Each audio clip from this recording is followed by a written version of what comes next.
ومن أحسن قولا ممن دعا إلى الله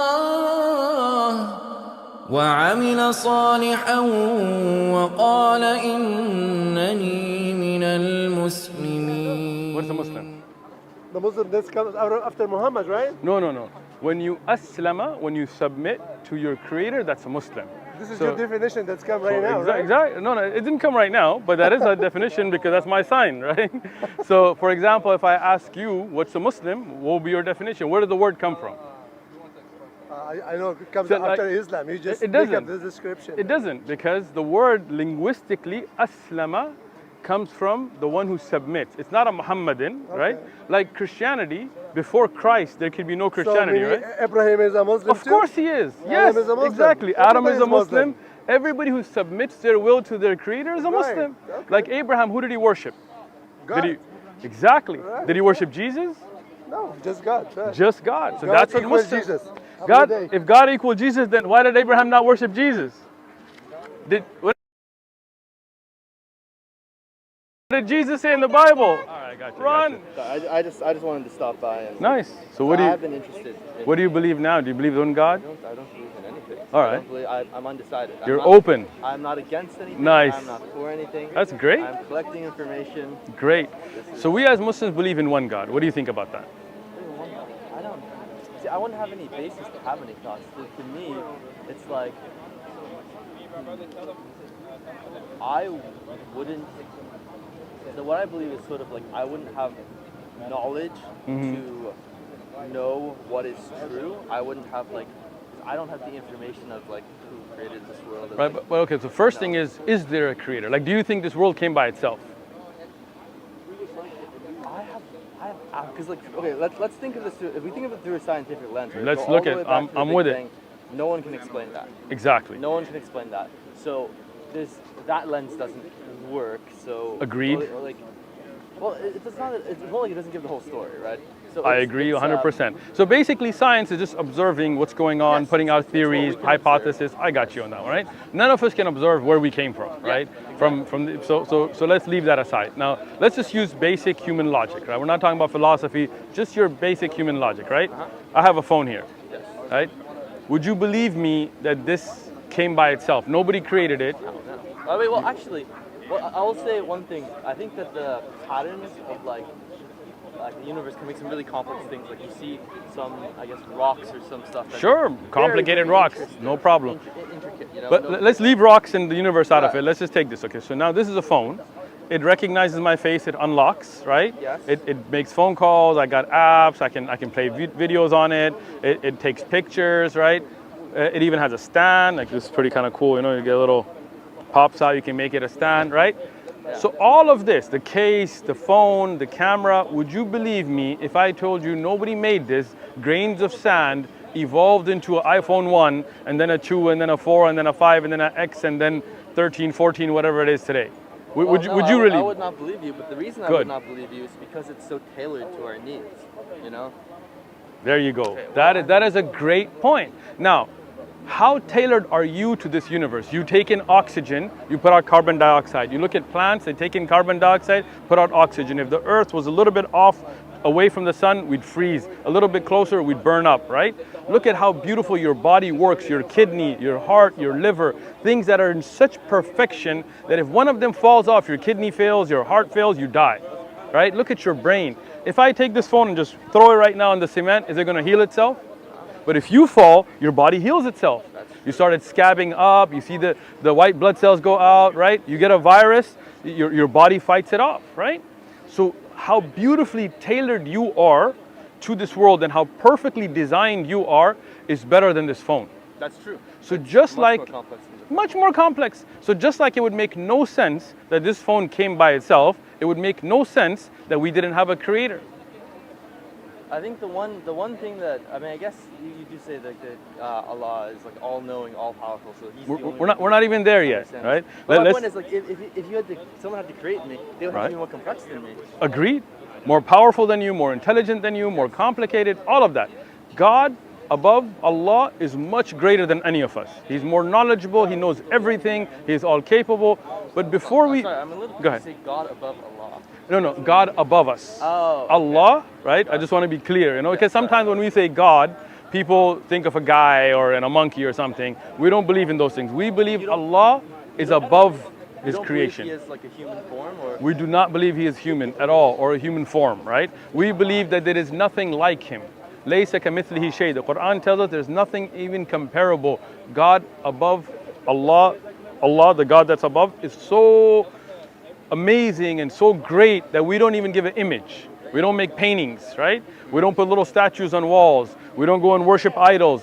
We believe that Creator is so great in this world, we can't even look at Him.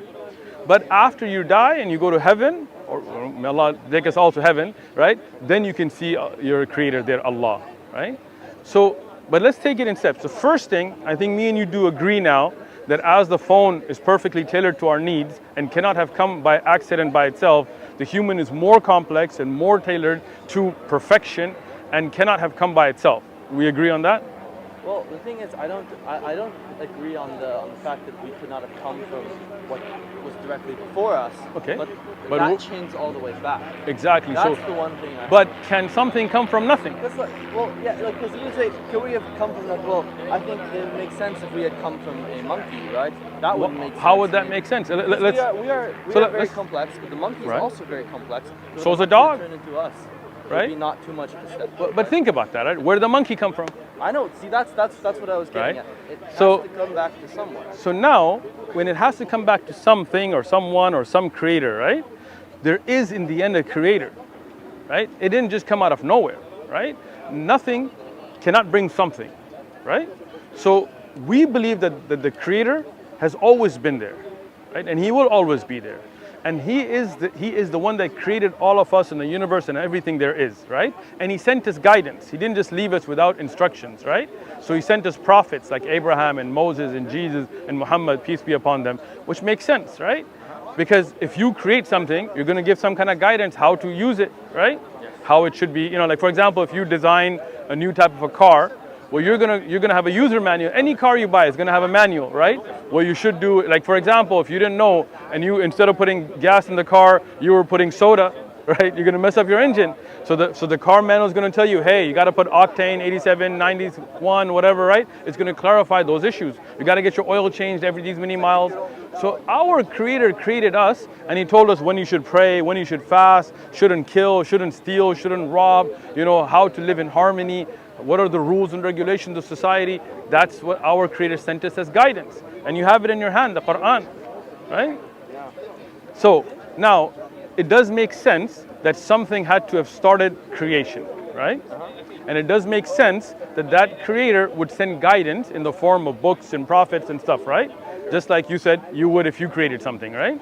And as you said, the Creator would be more intelligent than us, Of course. right? So, if you believe there is a Creator, because as you said, it had to have started somewhere, and you believe that Creator sent prophets as guidance, and that's the basics of the Muslim belief. Give him, guys, give him. Yeah? That is the basics of the Muslim belief. We believe that there is one Creator. We call Him Allah, but we call Him by many other names. Ar-Rahman, the most merciful. Ar-Rahim, the especially merciful. Al-Mutakabbir, Al-Jabbar, Al-Wudud, the most loving, the most powerful. Al-Qawi, Al-Qadir, the one who's strongest, the one who's capable of doing everything. We know Him through many, many names, right? So, now, when you know there is a Creator, and you know that people have called Him by different names in different languages, but that same Creator is the one that sent Abraham, that sent Moses, that sent Jesus, that sent Muhammad, and so on, right? Allahu Akbar! Right? So, then we believe that that is a part of the greater message of Islam. The same message Jesus brought. Like today, you see people celebrating Christmas, right? But did Jesus celebrate Christmas? No. Here's the Bible. You will not find Christmas anywhere in the Bible. 25th of December, none of that stuff, right? If you go and look up, you can Google it when you get home, look up the history of Christmas. It wasn't even there in the early church tradition. It was not there, and the followers of Jesus didn't celebrate Christmas. But this was something that was brought in from pagan festivals, Saturnalia and so on, right? So Islam is that true religion. That religion that Abraham, Moses, Jesus, Muhammad, all of them followed. That's the original religion. What do you think about that? And the idea is that the other religions came from being lost in translation. Exactly. Meaning the same creator gave the message to Jesus, but Jesus never said worship me, right? But after Jesus' time on earth, when he's taken back by Allah, then people started to worship Jesus. They changed the religion. They started to bring Christmas and Easter and Santa Claus and all this nonsense of having statues. Look at the commandments, right? The first commandment, hear, O Israel, your Lord is one. And that's what we say. قُلْ هُوَ اللَّهُ أَحَدٌ, right? And then it tells us that you shall not worship idols, right? That's the second commandment. But what happens when you go to church today? You see idols. Catholics have, idols of saints. You go to even a Christian church, you'll see Jesus and, some white guy, on a cross and so on. And they're like, that's God, making idols and worshiping it, when that's not what Jesus taught, right? Do you think Jesus ever went around telling his disciples, go make a statue of me? I have no idea. Never, right? So, basic idea. One creator, right? Who's not a man, he's not a woman, not a human. He's the one that created everything. Like you said, had to have begun somewhere, right? And that creator sent us prophets, Abraham, Moses, Jesus, Muhammad, to bring us a message to let us know how we should live. Make sense? Yes. All right, that's it, man. Well, That's the basic of the Muslim belief. You're there. Read it. You've got our card. When you're ready, come back. We'll do your shahada, inshallah. Barakallah feekum. Have a good one. MashaAllah, brothers. ومن أحسن قولا ممن دعا إلى الله وعمل صالحا وقال إنني